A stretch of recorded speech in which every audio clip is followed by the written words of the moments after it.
Komið þér sæl, Arnþrúður Karlsdóttir heilsar ykkur frá Útvarpi Sögu. Það stjórnmálaumræðan sem framundan hérna núna og að þessu sinni Inga Sæland, formaður Flokks fólksins. Hún mætt hérna og við ætlum að ræða stóru málin sem eru svo sannarlega í gangi núna. Góðan dag, Inga Sæland. Góðan og blessaðan dag. Velkomin út að Sögu. Ó, takk fyrir. Heyrðu, stóru málin sagði ég.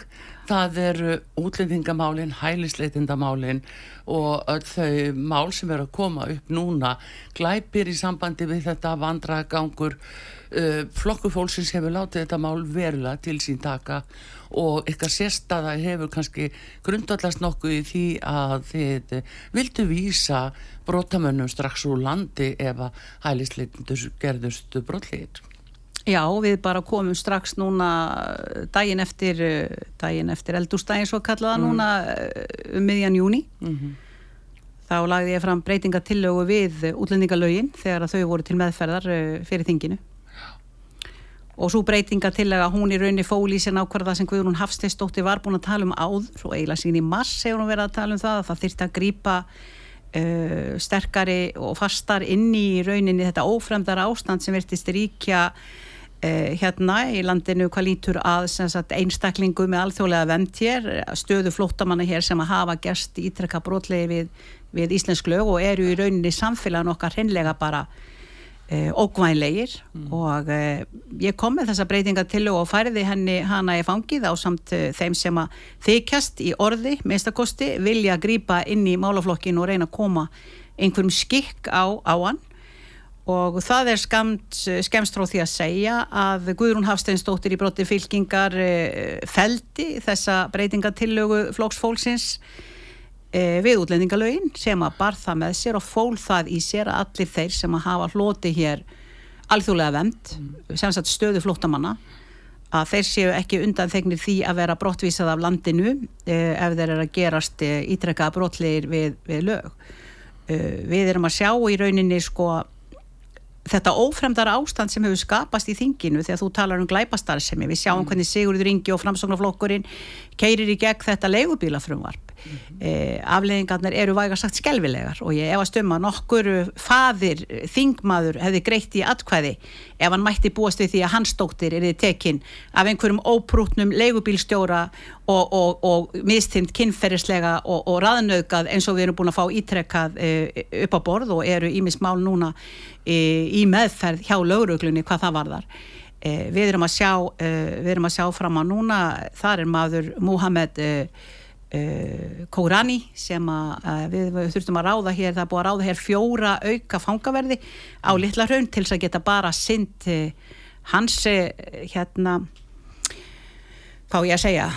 hans ofbeldi og hans ógnum. Hann í rauninni svífst einskis, hann skipir á fangaverði og skuttlar í þau þvægi og það er bara ógn af honum, gríðarlega ógn af honum og ég ætla ekki að taka undir það sem að ítrekkaði verið að halda fram að þessi maður sé í einhverju geðrofi eða eitthvað slíkt. Hann er metinn sakhæfur, hann er sagður siðblindur, svona eins og ég myndi stimpla ISIS-menn til dæmis og Hamas-liða hryðjuverkamenn. Ég ætla ekki að halda því fram að allur sá hópur manna óæskilegra einstaklinga sé allur í geðrofi þegar það er að fremja sín voðaverk og myrða saklaust fólk, alls ekki. Ef að þessi löggjöf Flokks fólksins og þessi tillaga mín, breytingatillaga hefði náð fram að ganga í júní síðastliðnum, þá væri þessi maður kominn af landi brott. Þá væri þessi Mohamed Kourani farinn ásamt mörgum öðrum sem að við erum að halda uppi hér í íslenskum fangelsum. Við vissum það hér í fyrra kom í ljós að 75% allra gæslu varðhaldsfanga voru útlendingar. Já. Þannig að löggjöfin okkar er nú samt sem á þessu að einstaklingur sem hefur bara hér fengið bara vernd eða réttara sagt hefur bara fengið landvistarleyfi eða bara er hér ekki með þessa svokölluðu alþjóðlegu vernd og stöðu flóttamanns. Við höfum getað vísa því fólki af landi brott ef það er gerast ítrekka brotlegt við íslenska löggjöf. En þetta orðið það slæmt eins og hefur komið fram hvað þennan sérstaka einstakling varðar og marga fleiri sem ég ætla ekki að tíunda hér nóg að taka hann fyrir að því hann hefur aðalega verið nafngreindur og svona efst á baugi í umræðinni núna upp á síðkastið að ógn af honum slík að fólk, hann til dæmis búin að ógna aðstoða ríkissaksóknara í mörg ár og hans fjölskyldu, hann ógnar lögreglu, hann ógnar sínum túlki, hann ógnar dómurum, hann ógnar öllum lífláti, börnunum og öllu saman. Ef þið vogið ykkur þetta eða vogið ykkur hitt, þá mun ég bara drepa ykkur og allíka fjölskyldu. Við eigum ekki að þurfa að sitja undir svona og ég segi bara þetta, Arnþrúður. Það orðið tímabært að fólk fara að átta sig á því hver hefur djörfung og dug á hinu háa alþingi til þess að verja landið okkar með kjafti og klóm, hefur dug til þess að taka erfiðar ákvarðanir, ekki populisti hvað lítur að því að vilja ekki móðga neitt. Ef að ég væri að stýra þessu landi hér í dag, þá væri gjörbreyting á þeirri stöðu sem væri hérna, hvort heldur sem lítur að þessum hælisleitendamálum eða efnahagsmálum almennt og bara yfir höfuð menntamálum og heilbrigðismálum. Það væri gjörbylting algjörlega í þessu og fólk verður eiginlega að fara að átta sig á því hversu mikilvægt það að velja til verksins núna, það styttist nú í kosningar, að velja til verksins einstaklinga sem eru bærir til þess að taka erfiðar ákvarðanir, hafa skynsemi til að bera til þess að viðurkenna hvernig staðan á svo mörgum sviðum. Og það í rauninni Inga Sæland og Flokkur fólksins. Það í rauninni það eina sem ég sé í stöðunni í dag, ekkert annað því að þessi mál sem við höfum komið eins og breytingatillagan í útlendingamálum, það enginn með okkur á henni. Það enginn. Og eins og til dæmis ef við ætlum að tala um til dæmis efnahagsmálin, ef við hoppum aðeins úr þessu erfiða viðkvæma máli sem að í rauninni eins og ég bendi á ef að breytingatillagan hefði orðið að lögum, þá væru þessir einstaklingar ekki í landinu í dag. Þá væri ekki búið að þurfa að ráða 4 auka fangaverði á 1 mann. Skjótaði að sagði hérna Inga að því að nú fyrirhugað að reisa enn stærra fangelsi. Það var bara að fjölga fangelsum. Það það sem ég vil fækka föngunum. Já. Sjáðu til. Og íslenskir skattgreiðendur eiga ekkert að þurfa að sitja uppi með það að láta bara, það nýbúið að byggja Hólmsheiðisfangelsi. Já. Það bara nýlega komið, þannig að sjáu þið nú skynsemina sem liggur að baki þessum stjórnendum okkar. Þegar þeir eru alltaf að spara aurinn og fleygja krónunni og svo náttúrulega með ákvarðana fælni þannig að þeir þor ekki í rauninni að taka á einu en einu og af hverju heldurum, ég glemdi nú að segja frá því sem var verulega athyglisvert og sýni pólitíkina í hnotskurn, hvernig Guðrún Hafsteinsdóttir kom og gerði grein fyrir atkvæði sínu þegar hún var að greiða atkvæði gegn breytingatillögu minni útlendingalöggjöfina og Bryndís Haraldsdóttir kom og þær sögðu nákvæmlega að var sami söngurinn því það var búið að halda þarna fund og velta því upp hvernig getum við mögulega fellt þessa breytingatillögu Ingu Sæland án þess að líta út fyrir að vera hræsnarar og komnir í mótsöku það sem við erum sjálf að þykjast vilja stefna að. Jú, þeir notuðu þetta hugtak því miður ekki hægt að samþykja þessa breytingatillögu vegna lagatæknilegra annmarka. Og lagatæknilegu annmarkarnir voru sem sagt engir vegna þess að breytingatillagan var orðrétt byggð á í rauninni áður gerðum útlendingalögum sem að heimiluðu nákvæmlega það sem að við vorum að kalla eftir að ná inn í löggjöfina aftur sem að var til staðar í löggjöfina áður sjálfstæðismenn og fylgitungl þeirra eyðilögðu útlendingalöggjöfina hér 2016. Þetta var ekki sem sagt nýtt, þetta var ekkert nýtt í þetta var ekkert nýtt í raun og veru erum við að endurvekja það sem að var í rauninni betra í löggjöfinni og í rauninni og beintengt við sáttmála Sameinuðu þjóðanna sko. En þessi staða Inga, nú þetta kannski eins og fyrir lögregluna og fangaverði og annað ekki alveg nýtt, þeir að kljást við nákvæmlega mjög erfiða brotamenn nánast alla daga, kannski ekki alveg svona eins og þessu lýst en það breytir ekki því að þetta var vitað með all nokkrum fyrirvara að þessum degi kæmi og þetta væri staðan. Lögreglunni hefur ekki alveg verið trúað. Það ætlar allt vitlaust að verða ef lögreglan lögreglan tekur á fólki og á mönnum sem eru að brjóta lög? Sko það sem að er það svona kannski á ég að segja mest sorglegt við þá stöðu sem teiknaðast upp og hefur teiknast upp í kringu þennan tiltekna einstakling sem að við erum að tala hér er að hann sækir hér alþjóðlega vernd og kemur frá Sýrlandi árið 2018. Staðreyndin er svo, þú sækir hér hæli, þú sækir hér alþjóðlega vernd, farið hér stöðu flóttamáls, en þú verður að endurnýja þá umsókn þína, ýmist er hún veitt til 2 eða 4 ára í senn. Nú sjáum við að þessi tiltekni einstaklingur, hann byrjaði strax að brjóta af sér. Hann byrjaði strax að vera upp á kant við fólki sem hér er fyrir og brjóta lög, hægri vinstri, ofbeldisglæpi og allavegaglæpi, ógnunarglæpi, hótanir og hvað eina annað sem er. En einhverju hluta vegna virðist hann hafa fengið endurnýjun á sinni umsókn áframhaldandi alþjóðlega vernd hér. Í stað þess að miða við söguna sem að lága þó að minnstakosti á borðinu. Við náttúrulega vitum ekki hans forsögu þegar hann kemur hér 2018. Hann getur verið hver sem er. Hann getur verið ISIS og hver sem er. Vegna þess að við höfum ekki verið að fylgja því eftir og það hefur bara hreinlega ekki verið heimilt fyrir því. Hreinlega að ganga harkalega fram og athuga hverjir er að sækja okkur heim. En þessi tiltekni einstaklingu virðist vera búin að fá áframhaldandi vernd. Hann er búin að brjóta af sér núna yfir 100 sinnum. Það eru 20 mála sem liggja inn í réttakerfinu bara varðandi þennan eina einstakling. En svona eru síbrotavennir og þetta er í raun og veru ekkert nýtt.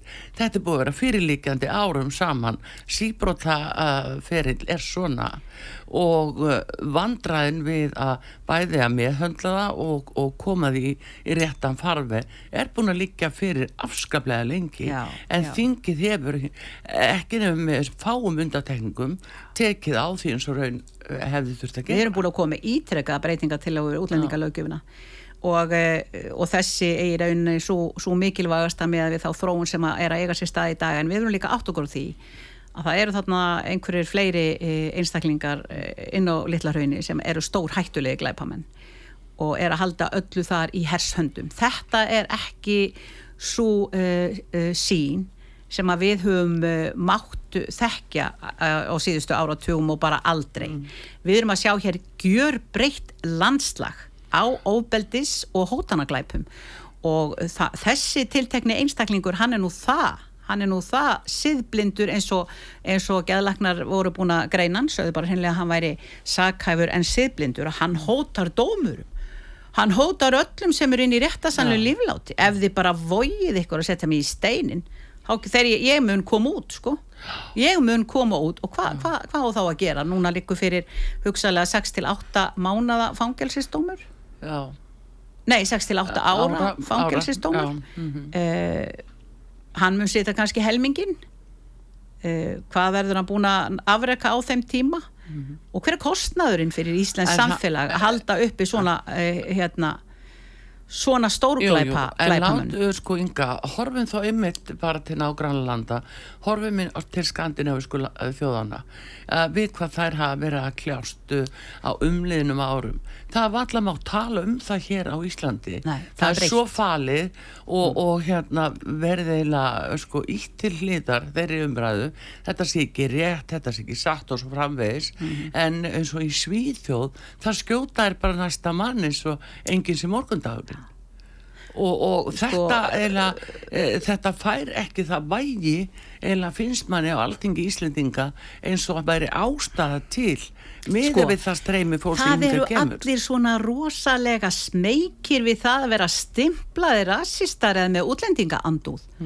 Ég kem strax inn þegar ég stofna hér Flokk fólksins og ég byrja að ræða þessi mál.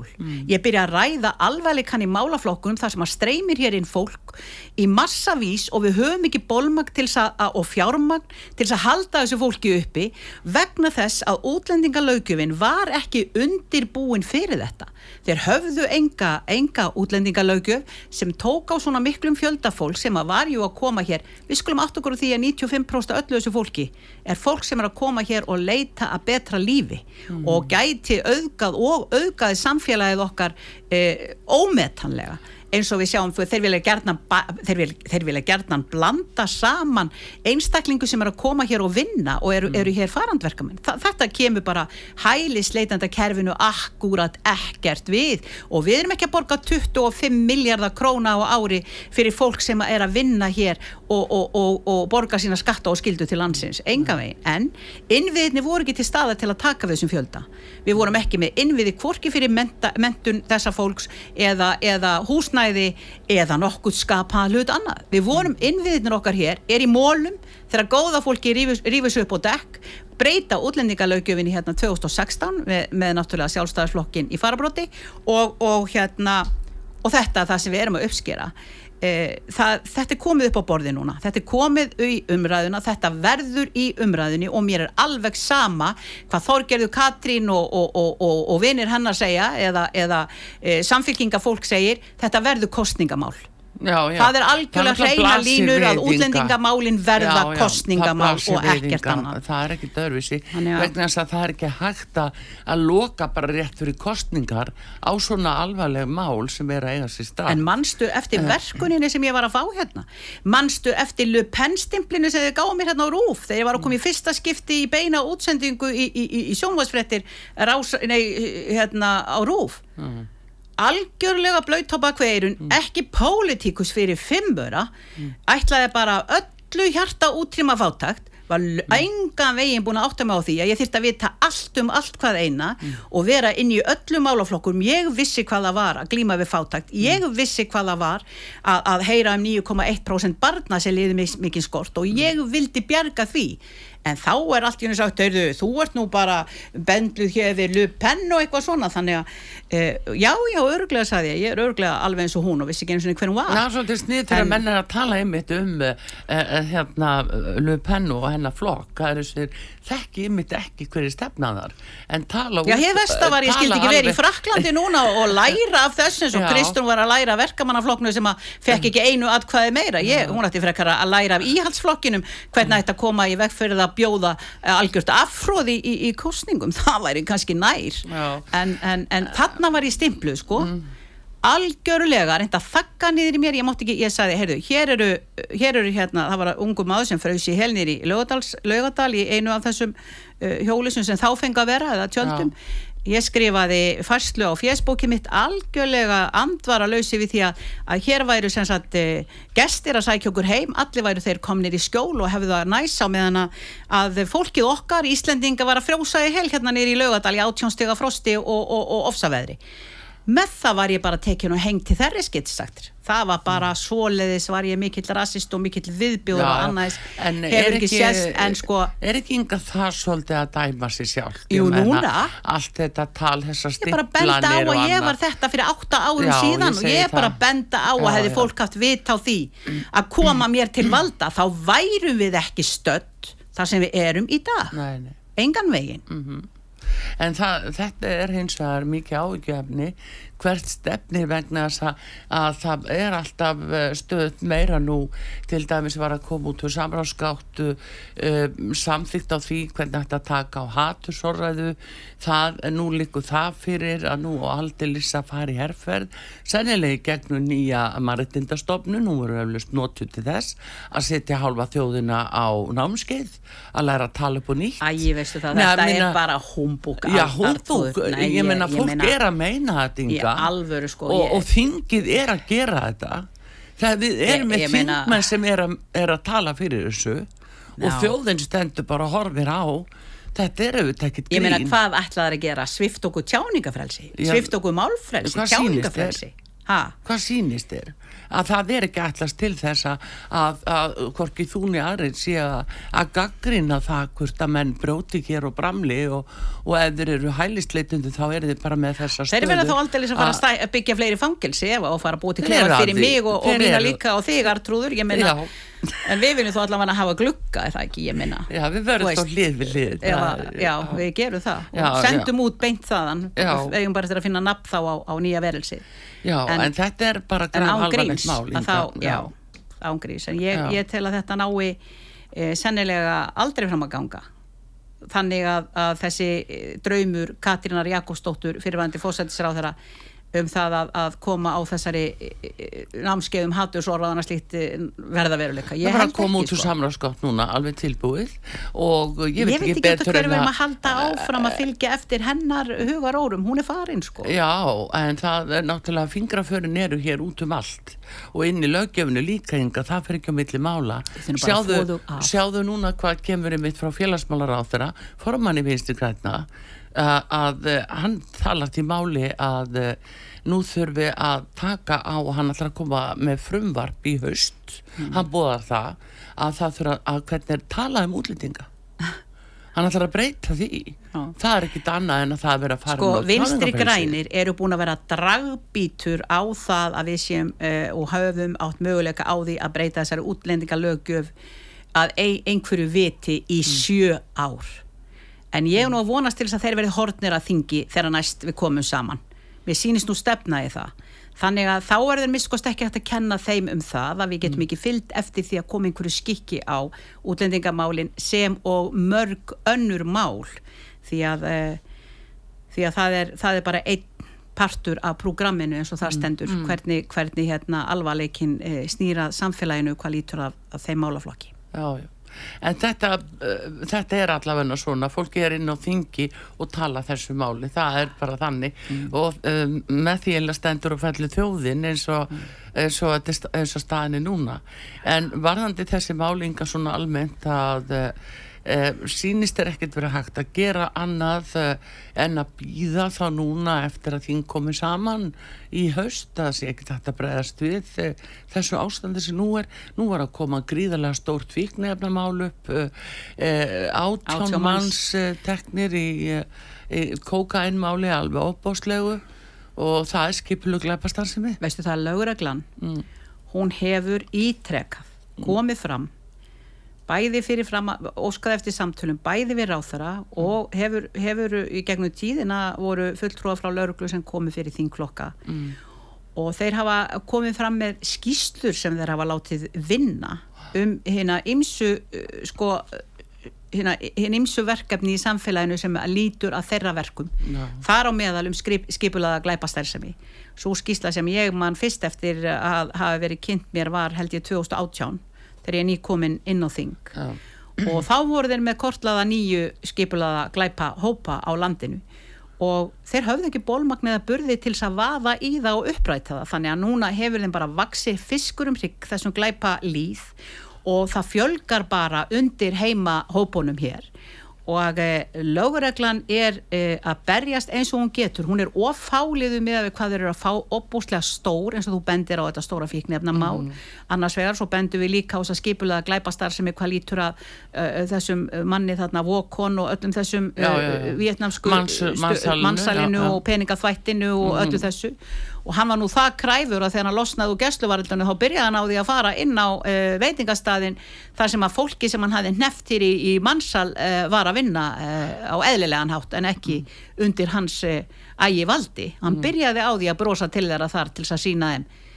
smá ógn og sko lögreglan, hún á bara í rauninni alla mína virðingu og ég mun gera hvað sem til þess að efla lögregluna og ég hef bara ímugust á því hvernig ákveðnir stjórnmálamenn og ákveðnir flokkar reyna að draga tennurnar úr lögreglinu og reyna að koma í veg fyrir að lögreglan fái í rauninni þannig sko vopn í hendur að hún geti sinnt mannafla hana bara mannafla rannsóknar heimildir og annars líkt og þessar rafbyssur, þú mætir ekki með kylfu á móti skambyssu þú mætir ekki einu sinni með rafbyssu á móti henni ef að því að skipta sko samt sem hafa ringa vopnu lögregla kallar og vopnaða glæpi en það sama vopnaðir glæpir kalla hins vegar á vopnaða lögreglu það má líka það hvað hvort kom á undan hér eggið eða hænan þessi mantra það að þið bara eru bara að bjóða hættunni heim eða ætla að fara að vopna hér allt og alla Hvað ætlast til þess að mæti bara með hníf á móti byssum? Hvers rugl þetta eiginlega? Samfélagsþróunin sem orðin hér með þessu gjörbreytta samfélagi sem við erum að takast á við í dag krefjast gjörbreyttra aðgerða, gjörbreyttar aðstæður, krefjast gjörbreyttra aðgerða og gjörbreyttrar umgerðar lögregluna. Ef hún á að geta sinnt sinni allsherjarreglu og við eigum að þora að ganga hér hnarreist götur borgarinnar eins og við gerðum hér á árum áður. Það bara liðin tíð. En nú til dæmis upphaflega þegar við sjáum þetta skjálfest eins og maður segir og maður skildi ætla að Alþingi tæki mark á því. Þegar það kemur frá greiningadeild ríkislögreglustjóra Haraldi Jóhannessen á sínu tíma frá árinu 2017, 2018, 2019 koma þessar rosa skýrslur sem sína svart og hvítu að hér bullandi brotastarfsemi stórhættuleg framundan. Hvað var gert? Ég get alveg sagt þér hvað var gert. Þeir taka hausinn á sér og stinga honum í sandinn. Þeir fara að leika strúta og þeir vona loksins þegar þeir rífa hausnir upp úr sandinum, hausinn úr sandinum, að þá verði bara öll þessi ógn og öll þessi vá og öll þessi neikvæðni bara flogin hjá og allt bara hverfi að sjálfum sér. En það gerir það bara alls ekki. Það fylgir því að hafa völd að geta axlað þau og tekist á við krefjandi verkefni og fyrst og síðast tryggt allsherjarreglu og fyrir samfélagið sem að þeir eru kjörnir til að verja og vernda. En þeir gera það bara ekki. Þessi stjórnvöld eru ekki hæf til þess að takast á við hvorki efnahagsvandann eða skipulagða aukna glæpastarfsemi eða heilbrigðismálin eða menntamálin eða samgöngumálin eða neina innviði. Þetta algjörlega eitthvað það vanhæfasta sem ég hefði nokkuð tíma geta trúað að nokkuð samfélag sem að vildi kallast réttaríki og siðmennta samfélag þyrfti að horfast í augu við. Eitt Inga áður við fáum auglýsingar hér á útvarpi Sögu. Inga Sæland gestur hér formaður Flokks fólksins. Það leigubílamálið og svo staða sem uppi. Við lesum það bara í Morgunblaðinu í dag að þeir segja jafnvel úr ferðaþjónustunni að meðal annars ástæða þess að fólk ekki að koma til Íslands sé vegna þess að þeir vilja ekki lenda í leigubílstjórunum og átökurum upp á Keflavíkurflugvelli þegar þeir koma. Heldur að sé þokki? Já, heldur að sé þokki. Hvers vegna þetta nú aftur orðið að veruleika? Var hlustað á í rauninni leigubílstjórana okkar hér sem að hafa verið að starfa við þessa grein, hafa í áraraðir kynnt sér allt og veitt í rauninni heilbrigða örugga þjónustu, heiðarlega þjónustu, þar sem að við höfum verið varin og við höfum haft gjaldmæla og við höfum vitað að hverju við gengjum, var eitthvað hlustað á leigubílstjóra þegar þeir komu og voru að vara við þeirri þróun sem Sigurður Ingi Jóhannsson þáverandi innviðaráðherra var að keyra í gegnum þingi. Nei, það var ekki hlustað neitt á það og ekki nóg með það. Þá að vita líka hvaða afleiðingar þetta hefur haft í mörgum löndum hér í kringum okkur, það sem búið að slá svona starfsemi af. Þetta ekki Uber, þetta ekki það sem verið að tala til dæmis að á Spáni eða Bandaríkjunum eða á fleiri stöðum þar sem að þú í rauninni gengur frá þínum akstri í gegnum netið, þú greiðir fyrir þinn akstur með þínu kort í gegnum netið, þú ert búin að fá að vita það áður en þú leggur í þína ferð, hvað hún kostar og hvað út lengi á leiðinu og nefndu það bara. En hér sestu kannski bara upp í bíl hjá einhvernum brjálaðingi sem fer með þau út í móa og nauðgarðir eða rukkar þau tífalt verð á við það sem raunverulega og ekki einu sinni með gjaldmæli og í stað þess að endurskoða þessa vá og klippa á þetta ófremdar ástand þá þetta látið viðgangast hjá þessari ríkisstjórn. En eitt dæmið. Áttu von á því að Sigurður Ingi nú hann farin yfir í fjármálaráðuneyti, innviðaráðherra með þetta á borðinu, áttu von á því að innviðaráðherra taki á þessu eða Sigurður Ingi verði beðinn að axla ábyrgð á þessu? Ég vænti akkurat einskis af þessu fólki, einskis. Ég veit ekki hvort þau eru bara svona vanhæf, réttar að sagt hvað ég að segja, þau skorti vit og visku til þess að geta stýrt störfunum sínum eða hvort það hreinlega það hreinni illgirni sem þau takast ekki á við það að vernda okkur á verja bæði gagnvart þessu svo við tölum á eftir það ófremdar ástand sem að skapast hér í efnahagsmálum. Já, sem við það verðum að einmitt taka umræða hérna. sem við ætlum að fara í hér og eftir á útvarpi sögu. Inga Sæland, formaður Flokks fólksins, gestu hér og við förum í efnahagsmálin eftir auglýsingar. Komið þér sæl aftur, Inga Sæland, formaður Flokks fólksins, gestu hér á útvarpi sögu. Við erum fara að ræða efnahagsmálin og þá stöðu Inga. Heimilin komin í veruleg vanskil og fyrirtækin mörg hver segja bankandi loksins núna. Já. Var þetta sem að menn voru að bíða eftir? Sko, er þetta að taka töð? Veistu það? Það er svo gjörsamlega fram að mér gengið hvernig þessi stjórnvöld voga sér að láta þessa þróun eiga sér stað að ég er algjörlega orðlaus. Ég er í 6 ár búin að mæla fyrir frumvarpi að taka húsnæðisliðin út úr vísitölunni. Bara það væri búið að setja núna verðbólguna niður í 3,9%. Við erum búin að, eins og þegar við komum með öll okkar mál inn í haust, þá buðum við öllum þingmönnum og öllum flokkum að vera meðflutningsmenn á því að taka húsnæðisliðin út úr vísitölunni. Já. Hverjir skildu nú vilja það? Hverjir skildur umverulega vilja taka húsnæðisliðin út úr vísitölunni og ná verðbólgunni hér niður með því að hætta að mæla hana inni í hérna, þá vísitölunni inn í verðbólgunni? Enginn. Já. Bara Flokkur fólksins. Bara við. Eins og venjulega. Hverjir skildu nú hafa, hugsaðir, 3,9% verðbólga, hverslas bylting það væri með tilliti til þess að hér hefur þessi seðlabankastjóri fengið að vaða samfélagið eins og eldur akur og hanga á 9,25% stýrivöxtum í heilt ár.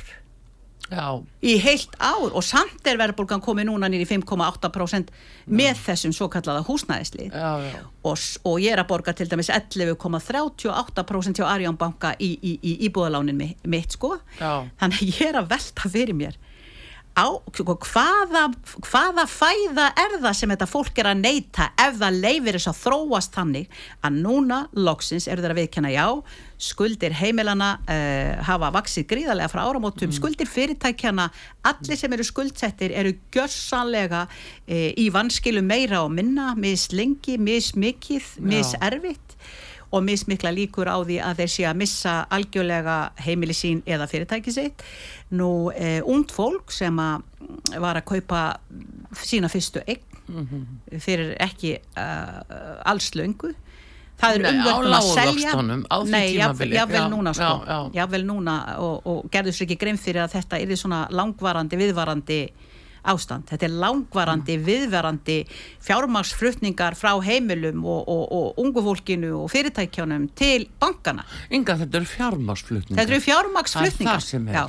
Það er bara verið að kreista hvern einasta blóðdropa, hverja einustu krónu sem fólk vinnur sér inn myrkrana á milli. Það er verið að kreista úr þeim hvern einasta blóðdropa og færa það yfir í bankakerfi. Hvaða stefna er þetta? Hvaða hagfræði stefna er þetta til dæmis? Hvað gengur þeim til? Já, sko, Akkur eru það að gera þetta? Við skulum byrja á þeirri staðrind sem að blasir við að 75% af fasteignamarkanum er nú þegar komið á hendur græðgisvæddra leigufélaga. Við skulum bara byrja þar. Já. Hvernig stendur á því? Við sáum byrjunina þegar að eignir okkar í íbúðalánasjóði eftir hrun, yfir 4.000 eignir, voru færðar í kippum, jafnvel með láni frá íbúðalánasjóði, jafnvel með lögbrotum, miðað við markmið og telur þess sjóðs. Þá var þetta fært í kippum, 100 íbúði hér og 30 þar og vinir og vandamenn gátu keypt þetta á útsölu prís og síðan voru búin til hér ýmis glæsileg græðgisvædd leigufélög. Þetta er bara byrjunin af þeim bolta sem rúllað á stað og nú er þróunin svo að það eiga helst allir að leigja. Leiguverð hækkar og hækkar og hækkar. Þeir halda eftirspurninni í langt undir framboði. Nei, ég meina þeir halda framboðinu langt undir eftirspurninni. Þeir stjórnvöld vita hvað eftirspurnin er mikil. Húsnæðis- og mannvirkjastofnun er búin að sýna fram á þá 20.000 íbúða sem nú þegar vantar inn í fasteignamarkaðin. Byggðu þeir húsnæði og gerðu þeir eitthvað að teikna upp til dæmis nýtt hverfi í Keldnalandinu. þar sem að þeim var í lóa lagið fyrir þessum árum síðan að byrja að undirbúa þar bygging og koma með nýtt grafarholt eða nýjan grafavóg eða nýtt Breiðholtshverfi. Gerðu þær það? Nei, veistu hvað þið gerðu? Sigurður Ingi og vinir hans, einmitt Sigurður Ingi, hann nú búin að gera garðinn frægan heldur betur. Nei, veistu það, hann bara ákvaða að reyna að koma til móts við kosningalofur samfylkingarinn í borginni borgarlínu og þetta var bara svona ákveðin útborgun ríkisstjórnarinnar og hérna í borgarlínu að láta þá fá Keldnalandið. Já. Og leið fyrra sig ábyrgð á því að geta nýtta til uppbyggingar fyrir samfélagi. En Inga, þá þetta spurningin, það vegna sem menn valdi ekki þessu verkefni eða þeir að fylgja ákveðni stefnu með að gera þetta, eignaleysi stefnu, hvað það sem vakir fyrir þeim? Við vitum náttúrulega hér grasserandi einhver mesta spilling í Evrópu og þá ég ekki að tala einhverja einræðisherra sko. Og einhverja ólígarka stefnur sem hafa verið í einhverjum löndum sem við getum varla að kalla réttaríki. Ég að tala þjóðfélag sem að vil kalla sig sko réttaríki, sem vil kalla sig siðmentað, samfélag og réttaríki. Og hvað að vera réttaríki? Þessi 7 atriði sem fylgja því að þú átt að það málfrelsitt og það að geta farið fyrir óvilhalla dómstóla og það að njóta allra þessara allsherjarreglu og það í rauninni að vera með allt þetta öryggi hér sem að við erum að munstra okkur inn í sem samfélag. Þrígreining ríkisvald. En þrígreining ríkisvaldsins, þú veist nú, hún nú brotin bara, alveg strax, bara það sem að ráðherra situr bæði inn á þingi, bæði sem framkvæmdavald og sem löggjafi og strax við höfum brotið hér aðra grein stjórnarskrár hægri vinstri og meira þess að það rammt að þessari þessu lögbroti að jafnvel fulltrúi framkvæmdavaldsins sem að situr líka á þingi og greiðir atkvæði með löggjafanum í því til dæmis að koma með embætti hagsmunafulltrúa fyrir eldra fólk sem virkilega þarf á að halda. Hann framkvæmir ekki vilja löggjafans þó hann sé ráðherra. Hann brýtur lög, hann framkvæmir ekki vilja ráðgjafans. Þannig að maður velti fyrir sér, ég tala enn vitund og visku. Hvað það sem í raun og veru gerir það mögulegt að sé gengi svona gjössalega og svifig allt sem að við myndum geta flokka bara undir eitthvað norm. Og þessi stefna sem að við erum að tala hér hefur verið rekin hérna þessi fasteignastefna, húsnæðisskortastefna, lóðaskortastefna. Ég man hér á árum áður og ég myndi vilja sjá það aftur gerast. Þar sem að lóðir voru settar til, þú gast fengið lóð, þú borgaði nánast ekki neitt fyrir lóðina, þú borgaði bara þín gatnagerða gjöld og þú borgaði bara aðföngin heim í þína lóð, hvort sem að lítur á skólpi eða raflögnum eða annars líkt. Síðan var þetta fjölskyldan sem að í rauninni var að byggja húsið. Já. Þú hefur ákveðin tíma til að byggja þitt hús, fólki flutti inn í eignirnar sínar, það var píparinn í fjölskyldunni og það var smiðurinn og það var múrarinn og það var málarinn og allir hjálpuðust að og gengu á milli hvers annars. Ég man bara til Ólafsfirði, þetta bara byggðist nánast svona upp þessi fallegi bær. Þar sem fólk hjálpaði stað og ég vil nú bara viðkenna það að þetta eru bara mjög vönduð og glæsileg húsaginni og ég vil bara gefa fólki kost á því að byggja upp sitt húsnæði sjálft eða mögulega getur, fá sínar lóðir og bara koma þessu aftur þangað sem það var þegar virtist minnstakosti vera einhver skynsemi í því sem var rekin hér í húsnæðismálum. En akkur heldur ymmit að þessi leysi ekki lengur farin? Hvaða stefna það? Já, það bara þessi stefna að taka bara yfir, geta stýrt markanum, gert við að nákvæmlega sem þið sýnist, haldið uppi þessum skorti, haldið þannig uppi að þú átt ekki bolmagn vegna þess að því miðurvinnu minn, það ekki til húsnæði handa þér og ef það húsnæði handa þér, þá kostar 3 herbergja íbúðin hérna 95 milljónir, takk fyrir kella pent og þú ert nú bara millitekjum að þú farið ekki greiðslumat. Það búið að búa til svo óbóðslega íþingandi kerfi fyrir samfélagið að það að verða ómöguleiki fyrir venjulegan Íslending eða venjulegt fólk að eignast tak yfir höfuðið því öllu ítt og þvingað út á leigumarkað. En líka þegar þú segir þetta að Seðlabankastjóri, hann leggur línurnar með útlánastefnu bankana. Æ, mér langar ekkert að tala hann því mér að verða frekar í nöpfiðan ef eitthvað sko, mér finnst hann bara hafa allt og mikil völd og mér veist stjórnvöld hafa að Alþingi raunverulega að breyta þessu valdastrúkt og þetta ekki komið til að vera eilífu amen. Já sko, þegar það fara að varða almannahagsmuni, þá stjórnarskráin skýr það að engin almenn löggjöf, hvort sem það löggjöf sjálfstæði Seðlabanka eða nokkuð annað, toppar þá grein stjórnarskrár að ef almannahag að ræða, þá beri löggjafinu skylda til að grípa inn í og taka utan almannahagsmuni. Og í þessu tilviki ég hefði handstýrt í, ég hefði sett þak á vextina, ég hefði aldrei lofað þessari þróun að fara þangað sem hún farin og við reyndum að veikum mætti, við buðum öllum flokkum núna fyrir jólin, öllum flokkum að vera með okkur á frumvarpi að hækka bankaskattin. Hækka bankaskattin í 0,838% til þess að reyna að fá einhverja fjármuni tilbaka frá þessum græðgismaskinum bankana, fá einhverja fjármuni tilbaka inn í okkar sameiginlegu sjóði, pínulítið plástur á sárin sem að fossblæðir hér út allt land. En nei, það var engin. Við skulum bara átta okkur á því, fólk verður að átta sig á því hverjir vilja og þora, hverjir vilja raunverulega breytingar og þora að mæla fyrir þeim og það ég og flokkur fólksins. Það var engin með okkur í þessu. Var það engin flokkur sem vildi hækka bankaskatti? Ekki einn. Þeim þöttu of mikið ílagt, þeir vildu frekar lækkan mun minna, eins og Kristrún Frostadóttir og vinir hennar. Lækkan miklu minna, enda kemur nú beint úr fjármálageiranum. Formaður Samfylkingarinnar kemur beint úr Kvikubanka og við vitum það. Hún sest inn sem formaður Samfylkingar beinustu leið úr bankakerfinu. Þessu kerfi sem mergsjúga samfélagið og hún ekki að stíga föstum fótum inn í það að reyna að stemma stigu við þeirri græðgisvæðingu sem á sér stað hjá þessu kerfi. Nú náttúrulega starfa bankarnir í skjóli þeirra laga sem Alþingi setur og heimilar. Hvar á Alþingi hindrunin? Alþingi þvær hendur sínar af bönkunum. Alþingi bjóð til bankasýslu sem nú að vera að leggja niður. Bjarni Benediktsson, það var sett á laginnar þessi margumtalaða bankasýsla sem var ekki einu sinni með lög utan sig í 5 ár. Hún starfaði í 5 ár og seldi hlut í Borgun og seldi hlut í Arionbanka. Algjörlega án nokkurra lagaheimilda. Það var engin lög í heil 5 ár frá því 2014 í ágúst að þessi stofnun átti að vera búin að klára öll sín mál þar til að Bjarni Benediktsson lét breyta löggjöfinni 2019.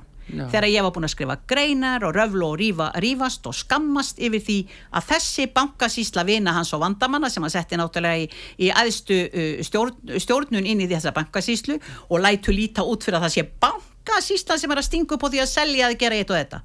Það aldrei svo. Þetta bara það sem sagt.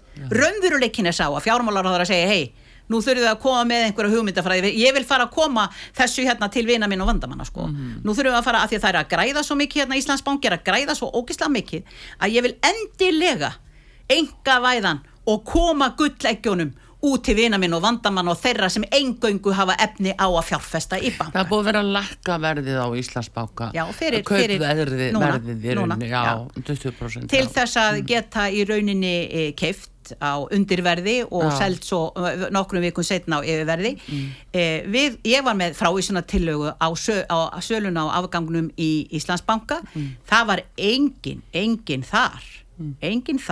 Svo líka athyglisvert og við skulum nefnilega, mér langar nefnilega og ég að tala sérstöðu Flokks fólksins. Hvar við stöndum rosalega mikið sér og hvar við erum að reyna að verja vígið. Bæði hvað lítur að eldra fólki, öryrkjum, almannatryggingalöggjöfinni, núna í sambandi við persónuafsláttinn sem allir hafa áhyggjur af, en mér langar fyrst að nefna líka hvernig þeir að ráðast að smábátasjómunum og strandveiðinni. Hvernig núna í þinglokasamningum ég vildi berjast gegn því að grásleppan yrði kvótasett. Og af hverju vildi það? Hverju skildu nú hafa barist með mér í þinglokasamningunum gegn kvótasetningu, frekar í kvótasetningu? Engin. Ég var ein.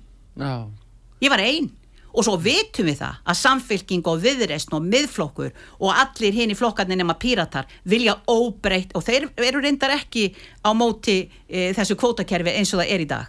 Þeir hafa ekki gefið það út að þeir vilja rugga þeim bát og við erum einasti flokkurinn Við harðneitum þessari stefnu og þessari aðför til dæmis að smábátasjómönnum því fólk gerir sér ekki grein fyrir því hvað þýðir það að kvóta setja grásleppuna fyrir strandveiðisjómenn. Þetta eru strandveiðisjómenn sem ekki einu sinni búið að tryggja 48 daga á árinu til þess að sækja sjóinn. Þeir hafa mjög margir nýtt sér það sem auka búgrein að fara á grásleppu. Þeir hafa lagt sín grásleppunett og grásleppuvertíðin, hún í rauninni kemur á undan strandveiði tímabilinu þeirra. Nú eru 102 bátar strandveiði sjómanna sem fá ekki eina grásleppu í kvóta. Þetta líka annar liður í því að reyna að eyðileggja eitthvað og stórútgerðin sér ofsjónum yfir þeim 5,3% sem að smábátasjómenn hafa fengið af þessum hvaða stefna einmitt þetta nú? Grásleppan hefur létt verið frjáls og bara hver sem betur getur hefur fengið að veiða svo að vill, þeir sem að bara hafa sig í það að þetta svona þung og svolítið bara erfið vinna. Þetta stefnan sem verið að reka núna eins og þið búist að nefna hér í sambandi við búvörulögin. Þetta sambarleg stefna sem verið að reka þegar verið að undanþiggja til dæmis kjötframleiðendur og afurðastöðvarnar undanþiggja samkeppnislögum. Þeir verið hreinlega verið að koma með samþjöppun, einokun og algjör samkeppnisleysi á markaði og ætla að bera það á borð fyrir okkur sem neytendur að það sé til hagsbóta fyrir neytendur að vera með samþjöppun og einokun á markaði. Hvaða fávita dettur í huga að segja svona lagað, afsakaðu orðbragðið, en veistu það svo gjörsamlega fram að mér gengið að hafa þetta útsýni og sjá hvernig að vera að fara með samfélagið bara í eigin hagsmunasemi, græðgi, svæðinga, eigin hagsmuna, sér hagsmunagæslu. Verið að skipta þessum auðlindum og þessum möguleikum bara milli fára hópa í landinu eða það sem verið að gera. Ég hvet alla til að skoða til dæmis ársreikninga stjórnmálaflokkana. Ég hvet alla til að sjá hverjir það raunverulega eru sem að eru búin að selja sál sína með því að þiggja styrki upp á milljónir frá til dæmis stórútgerðinni upp á milljónir. Það aðeins einn stjórnmálaflokkur á Alþingi Íslendinga sem þiggur enga styrki og við erum með það í löggjöfin okkar. Það eru engir styrkir, ekki 1 króna sem þegin frá lögaðilum eða fyrirtækjum í landinu. Við erum frjáls, við skuldum þeim ekki neitt. Þess vegna það, maður frjáls og getur gjörsamlega vaðið í þetta með sko góða samvisku og algjörlega óragur. Og þannig að þú veist, það er svo margt Arnþrúður sem að ég orðin svo lömuð yfir. Sitt ein uppi með grásleppuna. Ég sett ein uppi með grásleppuna. Þú voru að þjóðin í stórum stíl það líka. Fólk hérna úti það bara gjörsamlega. Sjáðu alla þá sem að horfa fram á. Já, en ég meina, sjáðu skoðanakannanir. Þær eru ekki að benda til þess að fólk átti sig á því hvernig þessir aðilar sem eru hér inn á þingi eru að fara með samfélag. Nei, þá skal þetta aðtúa fyrst hverju eigendur af skoðanakunna fyrirtækjum. Mér algjörlega stundum mér orðið styrt stef og stílivort blöst í höndum eins og Bóli Hálmar sagði á sínum tíma. Ég ætla nú ekki að fara með allt erindið. Nei, en svona nú þetta. En þetta þetta mikið ágefni að núna menna svona þingi í fríi að þá að grassera fullt af mjög alvarlegum málum. Okkur haldið upptöknum við að fylgjast með stríðsástandi. Allir að vera með svona augun út fyrir landsteinana en ekki á þau stóru mál sem verið að gera hér innanlands á meðan. Einhvern tímann hefði þetta nú heiti smjörklípa held ég. En mér langar að benda á aðeins eitt að því að veit að við erum nú búin að við erum að verða lens á tíma. Tíminn búinn. Aðeins eitt mál sem að ég verða að nefna og það í sambandi við persónuafsláttinn sem að var lætt hér inn í desember síðastliðnum í bandormi rafmagnsbíla og álögur á þá og gjöld á rafmagnsbíla. Þá komum við í flokki fólksins auga á það að það verða að ráðast bara á öryrkja og eldra fólk sem að taka af persónuafsláttinn og það var gert núna 1. janúar síðastliðinn en við náðum með samstöðu allra stjórnarandstöðunar fyrir jólin sem sýnir þá hverju við getum áorkað ef við stöndum saman, þá náðum við því að fresta því til 1. janúar 2025. Ég vildi bara láta vita því það kemur hér skýrsla 1. nóvember, fjármálaráðherra hefur lofað því, þar sem að hann mun í rauninni þar sem hann mun í rauninni draga fram allt það hvort það sé eitthvað neikvætt sem að þetta hefur í förmessir og ef svo þá munu þessi lög ekki ná fram að ganga og það lofvörð fekk ég hjá honum núna í þinglukonum í vor. Þannig að svo það bara, við þurfum að ræða þetta mál, ég þarf að koma og við þurfum að ræða nákvæmlega þessi mál betur að því við höfum ekki góðan tíma. Inga, það var hins vegar athyglisvert að sjá þín viðbröð og ykkar hjá Flokki fólksins varðandi þá stöðu sem hæst uppi núna þar sem snýra okkur dagstaglega í þjóðfélaginu eins og hvernig á að taka á þessum glæpum, þessum hælisleitendamálum sem að bara virðist margt vera að fara úr skeiðis við að mjög alvarlega og síðan skipulög glæpastarfsemi sem að geri vartus í stat og stöð. Það eru þrengingarnar að húsnæðiseigendum, fyrirtækjaeigendum, lána stefna Seðlabankans, hvernig hann stígur á bremsuna gagnvart böngunum. Eitt enn, við verðum að koma með Carfix. Fyrir hverja eru það bankarnir?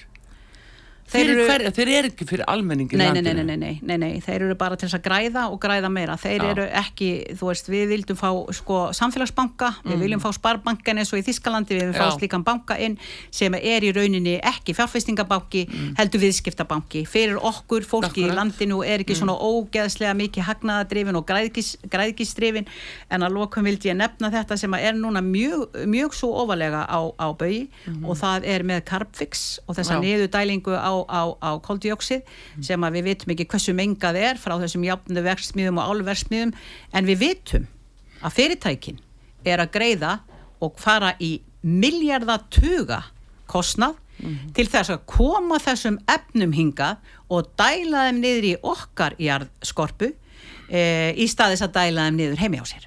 Þannig að, og það ekkert sem að stjórnvöld hafa sýnt fram á hvað í þessum efnum. Nei. Á hverju erum við að taka á móti og við í Flokki fólksins, við greiddum ekki atkvæði með þessu og gerum aldrei og þetta bara alveg ömuleg þróun hversin litið en þarna voru 16 milljarðar sem Orkuveitan fekk frá Evrópusambandinu til þess að rétta við ömulegan rekstur borgarinn. Já, en Inga, taktu eftir einu mitt í sambandi við þetta að þegar verkefni áætlað upp á 50 milljarða þeir fengu gegnum nýsköpunarsjóð Evrópusambandsins þessa 16 milljarða.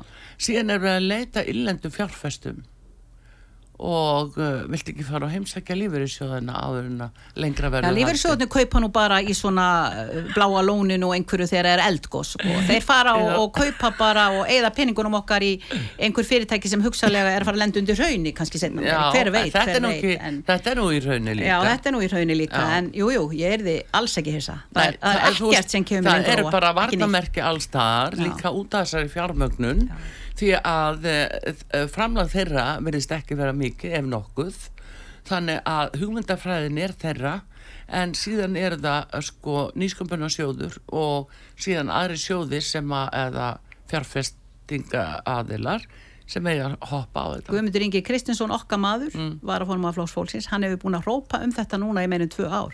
Hann svo eini sem virtist kveikja á, ég vissi aldrei hvað hann var að tala og svona þér að segja. Já. En hann alveg búin að vera verulega æstur út af þessu og það nú algjört lágmark. Þetta ekki bara mál Hafnfirðinga. Þetta mál allrar landsbyggðar. Bara eins og að leggur sig. Þetta bara Íslands mál. En Inga, Sæland formaður Flokks fólksins. Ég rétt að hittna þetta gengur ekki. Alltaf gaman að hitta þig. Bestu þakki fyrir komin að hinga á sögu og við bara vonum það besta og við tökum undir með Sabrinu Carpenters og segjum please, please, please.